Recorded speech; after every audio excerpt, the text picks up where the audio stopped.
Olá, bem-vindo ao programa Fala Jurídica. Retomando do nosso assunto semana passada sobre a questão previdenciária, e nós estávamos falando com o doutor Mauro Sbaraini, juiz federal da comarca de Lajeado, da jurisdição federal de Lajeado, e a doutora Márcia Perazan. E eu começo de novo com o doutor, até porque a Márcia já é prata da casa, ela veio mais de uma vez, e o doutor Mauro está chegando hoje, é filho da terra, e nós estávamos falando sobre os problemas da Previdência e as injustiças como tal. Justiça e injustiça, o que o senhor vê hoje, assim, que na condição de juiz agora, que existe algum clamor, alguma resignação por parte dos idosos? Como é que o senhor vê, ou o senhor tem conhecimento disso, doutor? Bem-vindo ao nosso programa. Obrigado pelo convite. É um prazer estar aqui falando sobre direito previdenciário, que é a matéria com a qual eu mais lido lá no dia a dia.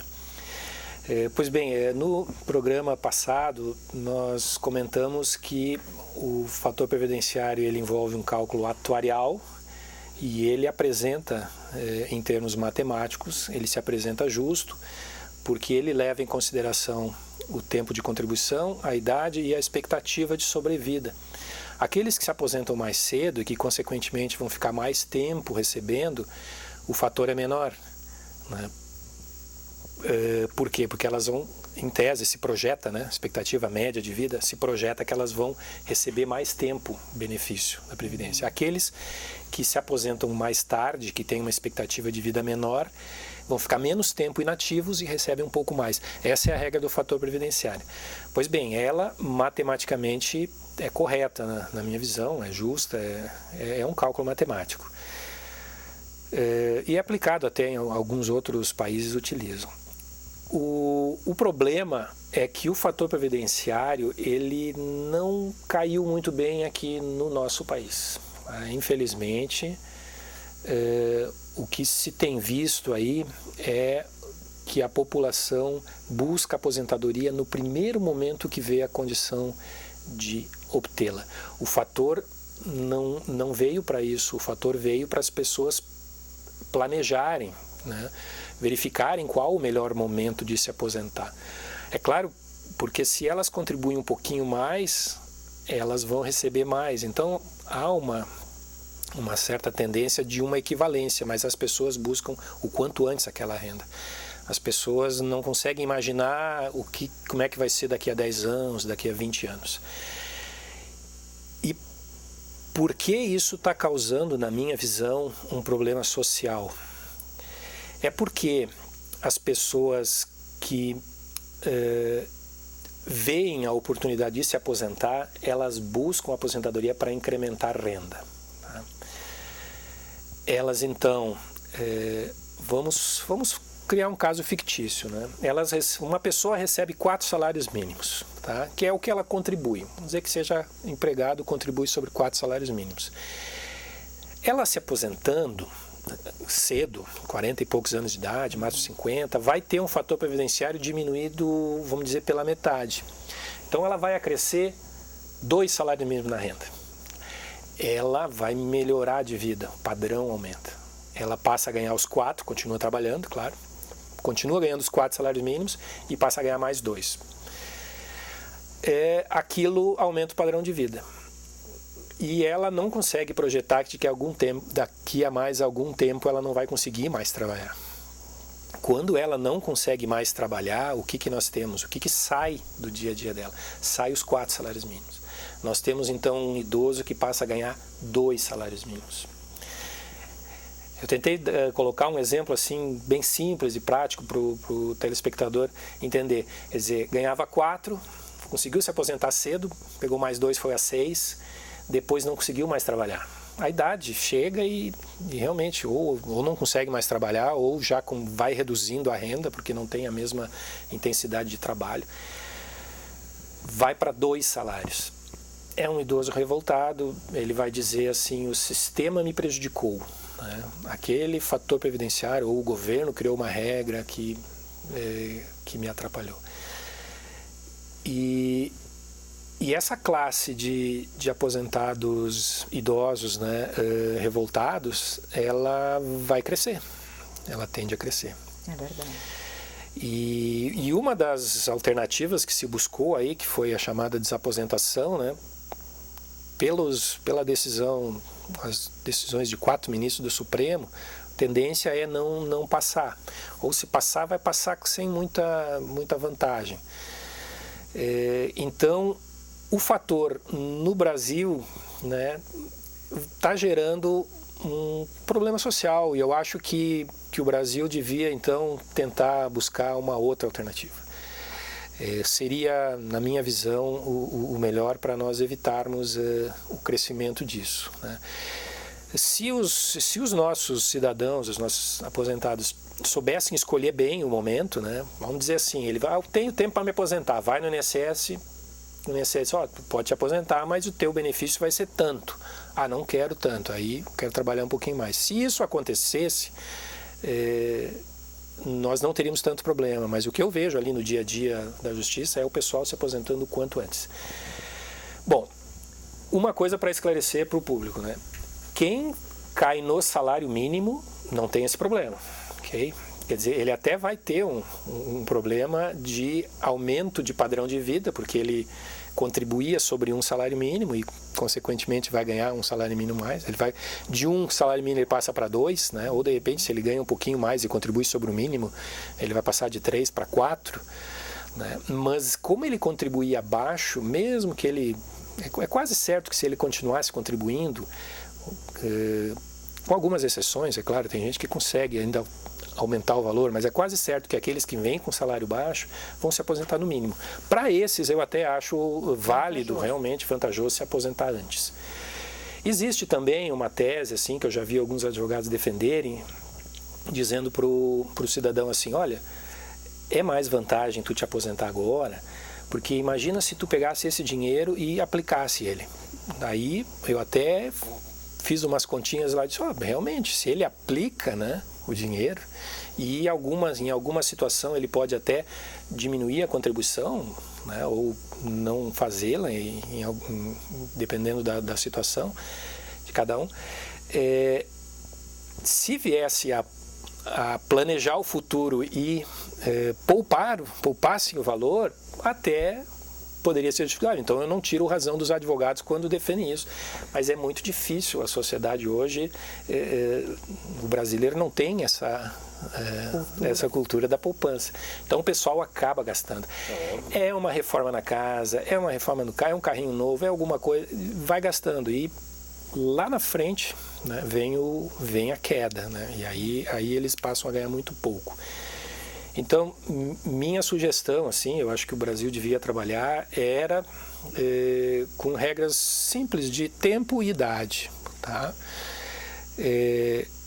E, no caso, né, 85-95, que já está sendo aplicado. Aliás, no serviço público é essa regra, né?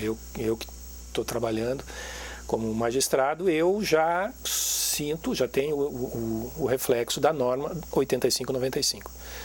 Os funcionários que trabalham lá na Justiça já sabem, é 85-95. Respeitados alguns direitos adquiridos antes das mudanças legislativas, né? Que, no meu caso, eu ingressei um pouquinho antes, eu tenho algumas regras transitórias que me favorecem. Mas aqueles que ingressaram depois, aqueles que estão ingressando agora, no serviço público já é 85-95, não tem fator previdenciário. Qual é a desvantagem? Vai ter que trabalhar mais tempo. Claro. Né? Não tem como, não trabalhar mais. Né? Certamente o homem vai ter que ir até os 60 e a mulher até os 55 no serviço público hoje. Essa seria a desvantagem para o pessoal que está vinculado ao INSS. Quer dizer, muitos se aposentam antes dos 55, 60, isso iria acabar. Mas nós não teríamos um problema social lá na frente. Se isso é bom ou ruim, eu não sei, né? Eu acho que devem ser feitos estudos e tal. E nós teríamos uma certa paridade, porque o serviço público já tem essa regra, né? No serviço privado não. E eu até acho que, eventualmente, o governo acabou acolhendo, vetando, mas trazendo uma regra semelhante, né, que também pensa, talvez, numa situação dessas no futuro. E realmente é uma situação que... Ou de repente aquela regra de no mínimo 53 anos ou 48 anos, que era da emenda lá de 1998, de 17 anos atrás. Talvez uma regra assim também já favorecesse. Mas é interessante que as pessoas, elas trabalhem um pouco, ou até uma idade um pouquinho mais elevada. Pelo menos uma idade mais elevada para daí se aposentar. Porque o cofre público, para receber o influxo tem pessoas que ficam 30, 40 anos inativos. Pessoas que vivem até, vamos dizer, 80 anos de idade e conseguem se aposentar aos 40. Né? É difícil se aposentar aos 40, mas acontece. Tem algumas questões de atividade especial ou não. Mas pessoas que às vezes ficam mais tempo aposentadas do que na ativa. Né? A ativa menor que a aposentada. Então, eu vejo isso como um problema social do fator previdenciário e o governo tem que pensar nisso com carinho. Está gerando uma repercussão social lá na frente. Verdade. Márcia, e aí? Olá, doutor Marco, doutor Mauro, ao telespectador também, tudo, né? Bom estar aqui novamente. Pegando esse gancho do doutor Mauro, dessa questão, desse problema social, eu até teria a dizer o seguinte, o fator previdenciário, ele desvirtuou a aposentadoria. No seguinte sentido, o que é aposentar-se? O que é aposentadoria? Retornar aos aposentos. A ideia da palavra aposentadoria seria aquela assim, a pessoa trabalhou um determinado período, o período produtivo de qualquer ser humano, e depois, então, quando em tese não estaria mais naquele período tão produtivo, deveria retornar aos aposentos, recebendo então algo que pudesse manter a sua subsistência na velhice. Só que hoje justamente não é o que se vê. As pessoas acabam se aposentando para complementar a renda, que o Dr. Mauro disse. Então a pessoa está ganhando alguma coisa, trabalhando, se aposenta, continua trabalhando. Eu sei que tem muitos colegas que atuam também nessa área e até para justificar, porque a gente tem um estudo de percentual. Dr. Marco, Dr. Mauro, no nosso escritório, 80% das pessoas que a gente aposenta continuam trabalhando. Só em torno de 20% das pessoas param de trabalhar e retornam aos aposentos, que seria a ideia de aposentadoria. Então, realmente, se a pessoa complementa a renda e gasta isso, melhora seu padrão de vida, como o senhor disse, lá adiante, quando não puder mais trabalhar, vai enfrentar esse problema. E é o que está acontecendo. Até porque, doutor, a desaposentação, realmente, eu sempre digo, não é certa, porque as pessoas também acabam se aposentando e continuam trabalhando numa expectativa de que depois de 5 ou 6 anos poderiam desaposentar-se, somar aquele período posterior de trabalho para uma nova aposentadoria. Só que a desaposentação não é certa. E estava agora há pouco no Congresso de Previdência Social em São Paulo, nos bastidores se falou muito o que o senhor disse, que a desaposentação, analisando a questão econômica financeira da Previdência, tem muito mais chance de ser não aprovada ou, enfim, rejeitada.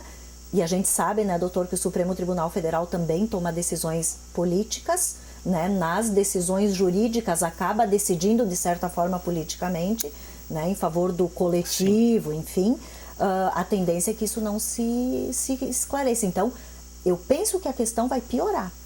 Porque essas pessoas que trabalharam não vão se desaposentar e vão parar de trabalhar e viver só com a aposentadoria, que inclusive, só mais um detalhe, doutor, que enquanto o senhor falava eu me recordava, até pouco tempo atrás, como o benefício previdenciário superior ao mínimo não tinha o mesmo padrão de reajuste do salário mínimo, as pessoas que se aposentavam com mais, com o passar dos anos, convertendo em salários mínimos, que isso não se faz, acabavam vendo que a aposentadoria reduzia, que eles falam muito das perdas, né? As defasagens, que isso eles nos reivindicam sempre, que se sabe que tem forma de cálculo diferente, mas de qualquer maneira tem mais esse problema, né, doutor? Além de não poder continuar trabalhando, essas pessoas vão ver, se continuar dessa forma, o valor da aposentadoria ainda encolhendo em função da forma de reajuste.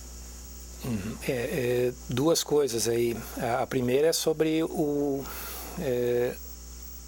a aposentação como sinônimo de deslocar-se aos aposentos, né? Voltar aos aposentos. Na verdade, esse termo ele era usado no passado aqui no Brasil, tanto que a legislação pretérita, a CLPS, né, antes de 1990, ela dizia que a pessoa recebia o benefício na data do desligamento. É verdade. Então, ela tinha essa previsão, mas a própria Constituição dizia que a pessoa tinha liberdade de escolha, liberdade de vir, liberdade de trabalho. Então, se entendeu que começou com decisões judiciais, dizendo que as pessoas não precisavam deixar de trabalhar só porque se aposentavam, porque isso feria a liberdade das pessoas. Exato. E isso foi introduzido depois na legislação. Então, hoje não tem problema nenhum. Não precisa voltar para casa. Só que não é só essa, não é só na visão do segurado ou do cidadão que a gente tem que ver a aposentadoria. Na verdade, a aposentadoria ela é algo que é prestado pelo poder público para suprir uma necessidade. Quer dizer, a pessoa parou de trabalhar e vai viver do quê, né? A sociedade se organizou, criou um sistema em que várias pessoas contribuem, inclusive o Estado, para gerar uma aposentadoria, quer dizer, uma renda na velhice, né? O que é comum em todas as sociedades organizadas. E a pessoa, então, ela não está usando, ou seja, aquilo que era para ser uma substituição de renda, está sendo usado como complemento de renda. Então tem um certo desvirtuamento, tá? Mas sempre vai haver um pouco disso, mas deveria se evitar. Essas aposentadorias muito precoces com o que o governo tem que se preocupar, né? Tem que criar um limite de idade, na minha visão tem que haver. A segunda questão é do valor do benefício, né? Rapidinho, para nós não sair do tema, o salário mínimo está tendo ganhos reais, né?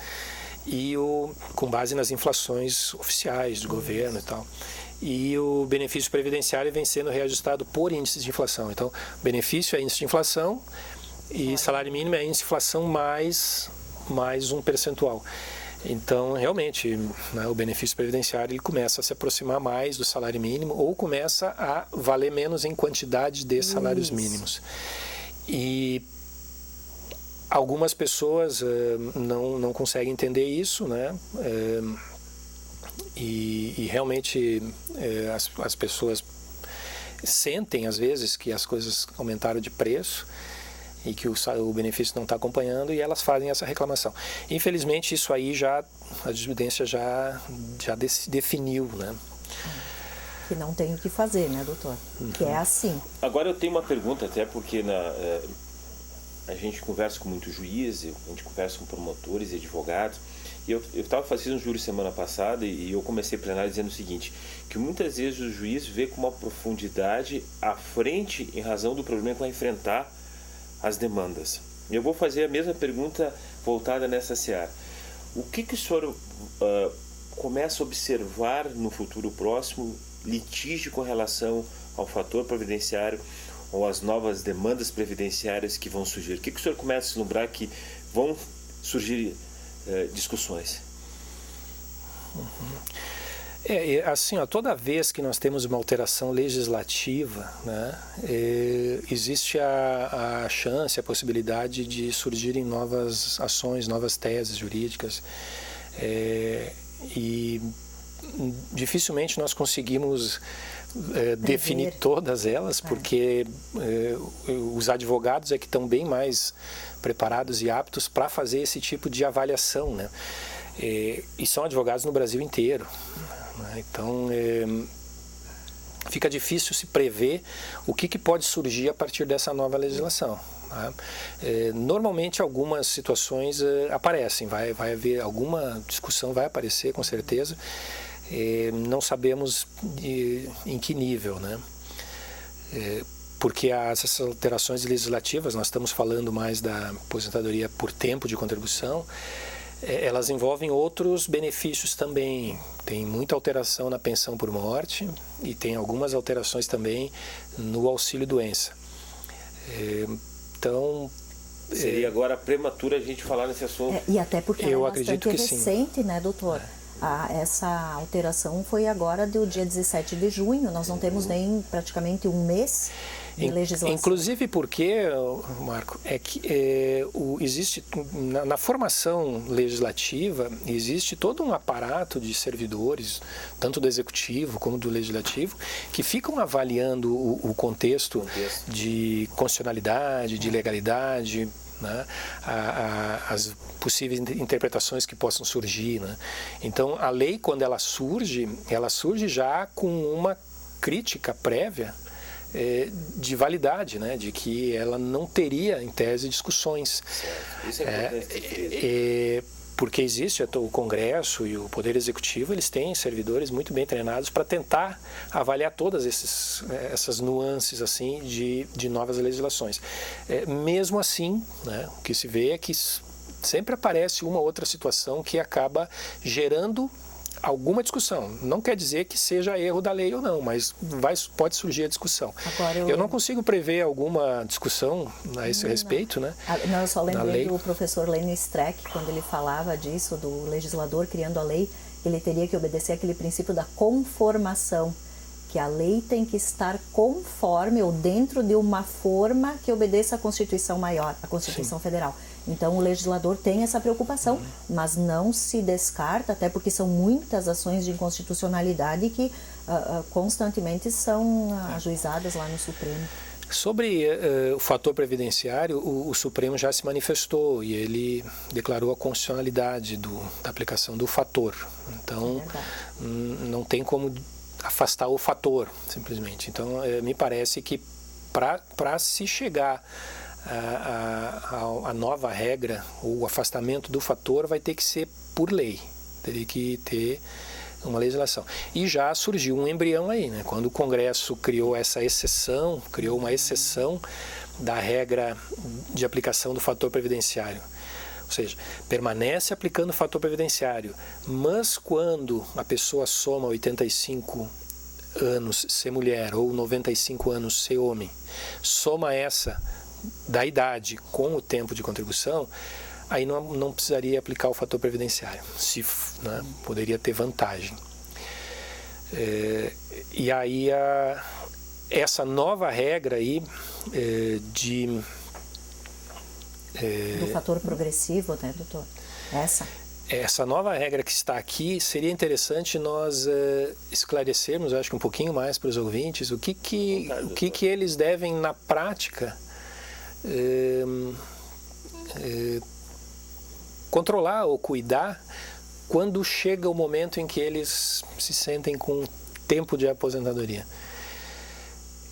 Ou seja, quando a mulher atinge 30 anos de contribuição, né, no caso professora 25, quando o homem atinge 35 anos de contribuição, o professor 30, eles imaginam, bom, agora eu tenho meu tempo para aposentar. Vou me aposentar logo com o fator ou vou esperar um pouquinho mais para poder me afastar do fator, para ter um benefício mais alto para o futuro? Essa é a pergunta que surge para as pessoas, né? E pessoas que às vezes estão imaginando que vão se aposentar daqui a 3 anos, 4 anos, 5 anos, já começam a perguntar isso. E acredito que lá no escritório de advocacia já aconteceu. Sempre, todos os dias, doutor, porque é justamente isso, a pessoa quer saber o que é mais vantajoso. E aí eu penso até que o senhor vai complementar, fazer cálculos. Examinar o caso concreto, examinar a situação de cada um, que tem a ver com idade, tempo de contribuição e valor contribuído. Porque isso tudo leva em conta na hora do cálculo da aposentadoria, com fator ou sem fator. Pois bem, então vamos tentar dar um caminho para as pessoas. Vão ter que fazer cálculo. Tá? Então, de repente, se tem alguma dificuldade, cerquem-se de alguém que conheça um pouco mais. Primeiro, para aposentar por tempo de contribuição, precisa ter o tempo, né? Essa soma 85-95 não afastou o tempo mínimo. Isso é importante. Tem que ter o tempo mínimo. Porque senão uma pessoa diz assim, eu tenho 20 anos de contribuição e tenho 75 de idade, posso me aposentar. Não. Ele soma 95. Certo. Tem um homem, né? Homem, 75 anos de idade, 20 de contribuição. Ele soma 95, mas não pode se aposentar. É muito importante. Claro que nesse caso, provavelmente ele já se aposentou por idade antes, né? Porque para a idade precisa ter uma carência de 15 anos. Então, com 15 anos de contribuição, a idade já surge. Nesse caso... iria por ali. Iria por ali. Mas vamos dizer que alguém que tenha 12 anos de contribuição e atingiu 83 anos de idade, ele somou 95, ele não vai conseguir se aposentar, não. Então, a regra dos 30 anos, se mulher, 35 se homem, diminuída em 5 anos para professores, ela permanece. Então, a pessoa atingiu os 30 anos, ou vai atingir os 30 anos, ela precisa ver, então, quanto tempo ela tem, e que idade ela tem, e fazer uma projeção do fator previdenciário, fazer um cálculo de fator previdenciário. Pode ser fazendo isso, solicitando benefícios para o INSS, porque tu pode solicitar e depois desistir, isso é um direito, né? Solicita, não diz que não quer, não recebe e tal, o benefício vai ser cancelado e aí tu pode continuar contribuindo.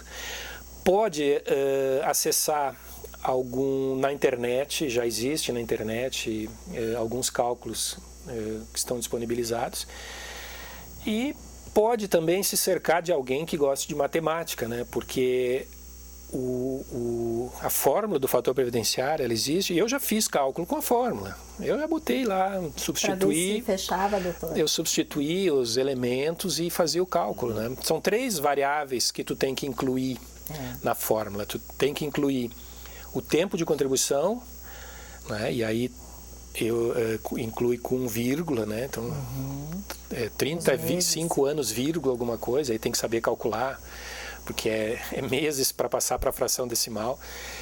Tem que colocar a idade, da mesma forma também, com fração decimal do período, e tem que colocar a expectativa de sobrevida. A expectativa de sobrevida é uma tábua, ela é feita anualmente pelo IBGE, também acessível na internet. Então, dá para fazer, né? Tem que pesquisar a tábua na internet, fazer a conta do tempo, fazer a conta da idade. Para muitas pessoas vai ser difícil. Se é difícil, vai lá no INSS, faz um requerimento, né, vê quanto dá. Ou pede o assessoramento de alguém que conheça. De posse desse fator, tu sabe mais ou menos qual é o impacto negativo, quanto a menos que tu vai ganhar em relação à média, certo?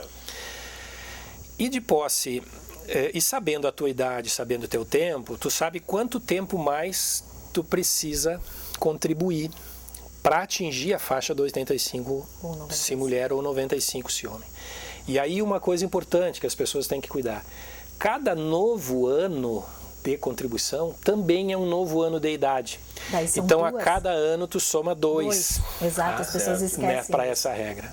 Não é um ano que tu soma. Por exemplo, uma mulher que tem 83 anos, a soma da idade e do tempo, ela não precisa trabalhar mais 2 para os 85, é mais um ano. Porque um ano ela trabalha e um ano ela envelhece. Isso. Isso também é importante. Então a pessoa daí ela verifica que aquilo que vai impactar negativamente no fator versus o fator, a ausência do fator, né? Quer dizer, 85%, vamos dizer, ou 100%, e o período que vai dar uma diferença. Essa diferença é para o resto da vida. E o tempo em que ela vai deixar de receber o benefício. Porque ela vai ficar, digamos, nesse caso hipotético, 1 ano sem receber. Né? Quanto isso representa? Né? E em alguns casos também dá para incluir a questão da contribuição para aqueles que conseguem alternar a contribuição. Então, tudo isso tem que ser levado em consideração para decidir o que vai fazer. Pois bem, quem ficou no salário mínimo e tal, né, é melhor se aposentar logo antes. Né? Então, isso vai afetar aqueles que vão se aposentar por tempo com salário mais elevado. O cálculo é esse. Né? Não tem como fazer diferente. É algo que muitas das pessoas vão conseguir fazer, as pessoas mais esclarecidas conseguirão fazer, e outros que têm dificuldade vão buscar um auxílio no INSS. Então, o que veio dessa nova lei, por enquanto, né, fique claro para os espectadores, que ainda não tem uma aprovação definitiva, porque a presidenta vetou o artigo que tratava dessa nova regra, dessa exceção ao fator previdenciário, e apresentou uma nova medida provisória. Essa nova medida provisória não foi apreciada ainda. Agora, eu gostaria de fazer uma pergunta para o doutor. Claro, fica à vontade. Vou mudar aqui um pouquinho. Como o senhor estava colocando, a medida provisória, ela tem vigência, no caso, por 2 meses, 60 dias, mais prorrogável por mais 2. Doutor, o senhor acha que essa medida do fator progressivo, que ela fica, o que o senhor pensa? É difícil, né? Olha, o que se tem visto ali no Congresso, né, e eu acho isso até, infelizmente, né, é que existe uma preocupação ali muito grande de as pessoas, os políticos, né, tentando se firmar politicamente, e uma preocupação menor um pouco com as contas do governo ou com a saúde ou a situação dos cidadãos. Então, existem mais fatores do que simplesmente o que está por trás, o que está atrás da letra pura da lei. Eu não sei o que vai acontecer. Não sei o que vai acontecer. Se o governo conseguir trabalhar bem as bases e conseguir o apoio de algum outro partido, vai passar. Se não... Márcia, 1 minuto das tuas últimas considerações, depois eu passo a palavra para o doutor. Infelizmente, vamos ter que encerrar o programa. Passa muito rápido, né? É que o assunto, ele é instigante, né? E como eu disse, como trata da vida, do trabalho de cada pessoa, ele se torna interessante em função disso. Eu vou dizer que é um momento crítico, é um momento difícil, as pessoas estão cada vez mais preocupadas, porque é um momento de uma mudança muito grande na legislação, que cria essa possibilidade, no caso de se aposentar sem o fator, mas que de certa forma o fator progressivo venha meio que ressuscitar, depois de 4, 5 ou 6 anos, que seria em 2022, vamos dizer que ele ressuscitaria o fator previdenciário, porque aplicando essa fórmula 90-100, que é o final dela, é a mesma coisa que ter o fator de volta. Então, eu vou dizer que, no meu ver, esse fator 85-95 progressivo é um pouco uma forma de enganar o povo. Eu não queria usar tão forte assim, mas eu não tenho como. É uma forma de burlar, de enganar, porque o fator ele vai surgir, vai ressuscitar e vai beneficiar talvez uma camada pequena das pessoas que estão fechando 85-95 agora, ou daqui a 1 ano, ou daqui a 2 no máximo, e depois ele volta com toda a sua força. Doutor, considerações, 1 minuto e meio aí para o senhor. Só lembrando que tem mais uma questão que as pessoas têm que cuidar quando forem fazer o cálculo, que é essa regra progressiva, né? Quer dizer, se elas vão completar os 95 em 2017, não vão mais, já é 86, 96. Por isso eu digo. Isso por essa medida provisória. Bom, eu queria agradecer muitíssimo a vocês por terem me convidado. Eu acho que um programa desses que consegue trazer um esclarecimento à população é ótimo. Eu acho que faz parte, inclusive, do papel institucional da Justiça trazer esses esclarecimentos. Para mim foi gratificante também, porque eu me obriguei a estudar a matéria. Essa matéria ainda não chegou nos processos, né? Isso vai chegar nos processos mais à frente. Foi muito bom, porque eu já me preparo, então, para o que vem por aí. Me coloco à disposição, né? Se precisar vir aqui para uma outra matéria, um outro esclarecimento, nós, dentro do possível, estaremos participando. Obrigado. Bom, vocês viram como é muito interessante falar com pessoas sobre um assunto tão delicado e pessoas espertas nesse assunto, especialmente com a questão da Previdência. Até mais.